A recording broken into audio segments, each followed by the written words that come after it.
আজ সবাইকে আমি ধন্যবাদ জানাচ্ছি। আমার ছেলে মেয়ের কাছে উপস্থিত হয়েছে না, তোমাদেরকে বলবো না। আমার ছেলে মেয়েকে আমি কি কষ্ট হয়েছিলাম উপরে আল্লাহ জানে। আমি সরকারের কাছে আমার বাবাদের কাছে অনেক অনেক ধন্যবাদ আমাকে দেশে ঘুরে নিয়ে আসার জন্য। কত সালে গিয়েছিলেন আর আসলে এই 13 বছরের মধ্যে আসতেই বা কেন পারেন, কি করতে হয়েছিল? আমার জটিলতা ছিল, আমি এক উকিলের বাড়িতে কাজ করতাম 8 বছর। সেখানে বেতন দিত আমার 500 টাকা। 500 টাকা বেতন দিত, সেই জন্য আমি ধরেন চলে গেছিলাম। আমার ওই বেতনে পুষাইতো না। আমি ওনাকে বলছিলাম আমার 1000 টাকা বেতন দে, আমি কোনো জায়গায় যাবো না।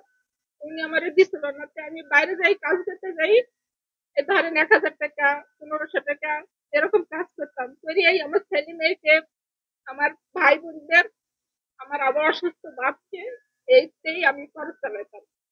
এই খরচই আমি বাংলাদেশে পাঠিয়ে এদের মানুষকে দিচ্ছি। আমার ছোট ভাই বোন, আমার অসুস্থ বাপ, আমার তো বাপ কেউ দেখতে পারেনি, আমি কারোকেই দেখতে পারিনি, আমি নিজেই মৃত। আপনার নাম কি, বাড়ি কোথায়? আমার নাম মালেকা। আমার বাড়ি হয়েছে, আমার বাড়ি হয়েছে কুষ্টিয়া, গাজীপুর। আপনার ছেলে সন্তান আছে? এই আমার মেয়ে, এই মেয়ে আমার বড়, ওই ছেলে আমার ছোট। ওদের সাথে যোগাযোগ হতো কন্টিনিউ ফোনে? এদের সাথে যোগাযোগ হতো ফোনে, কিন্তু এদের সাথে আমি, আমার এই মেয়েকে আমি একটু চলে গেছি, এতটুকু মেয়ে আমি তুই চলে গেছি। আমার এই মেয়ের বিধুও দেখতে পারিনি, এই মেয়ের ছেলে মেয়েও দেখতে পারিনি। আমার এক ছেলে এক মেয়ে, এক মেয়ে 4 বছরের ছেলে 4 বছর।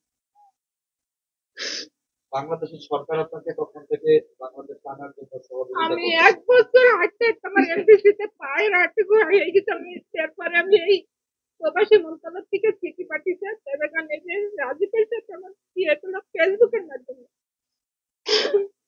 এগুলো তারপরে ওনা ওইখানে আমাকে এক সাংবাদিক আমাকে অভাবে অসুস্থ দেখে টাকা দিয়ে আসে, তার নামটা আমি ভুলে গেছি, নামটা আমার মনে নাই। ওনার নাম হয়েছে কি জানো, উনি আমাকে আমার বাসায় টাকা দিয়ে আসছে, আমাকে কিছু হাত খরচ দিয়ে আসছে। উনি খুব ভালো মানুষ, সুমন না কি যেন নাম, সুমন, সুমন। আপনি আপনি একটু বলেন তো, এই যে 13 বছর কথা বলতে আসতে পারলেন না, এই যে এই কয়েকদিনের মধ্যে আপনি কিভাবে আসলেন, এই প্রক্রিয়াটা কিভাবে সম্পন্ন হলো, কোথায় কোথায় গেলেন, কার সাথে যোগাযোগ করলেন, কি কি করলেন? আমি আপনার সাথে যোগাযোগ করছিলাম ফেসবুকের মাধ্যমে। তারপরে আপনি ই করেছেন, তারপরে প্রবাসী মন্ত্রণালয় থেকে চিঠি পাঠিয়েছে ধরেন যে এমবিসির লোকে।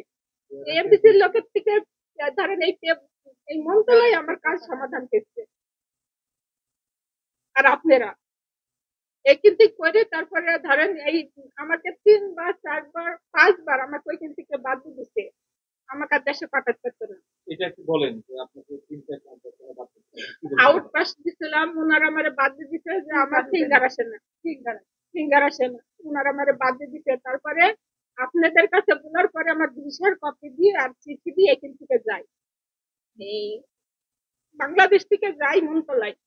তখন ওনারা আমার সাথে আবার যোগাযোগ করে, টেলিফোন করে যে আপনি আসেন, আপনার মন্ত্রণালয় আপনার ছেলে মেয়ে অভিযোগ করছে, আপনার এবার ইনশাল্লাহ ভালো কিছু হইতে পারে, স্যাররা আমাকে বলছে। তখন আমি ওনাকে কত কাঁদতেছি, হাত পা ধরছি। আপনি আপনি তো সেই 2007 সালের পর গেলেন, তারপরে হচ্ছে কয়েক বছর পরে আপনি আসছেন। যাওয়ার পর আপনার সঙ্গে কি কি কাজ করতেন, কি করতেন? আমি ওইখানে কাজ করতাম মাত্র 500 টাকা বেতনে, 6 বছর। 500 টাকা বেতনে 6 বছর কাজ করেছি, ছাগলের আমাকে কাজ করতে দিছিল মাঠের ভোগে। তার জন্য আমি এখান থেকে বাড়ি আসছিলাম। অনেক কষ্ট, অনেক কষ্ট করেছি। আমার বাংলাদেশে ভিত্তি করে থাকা উচিত, সৌদিতে না যাওয়া ভালো। অবশেষে মেয়েদের দেখা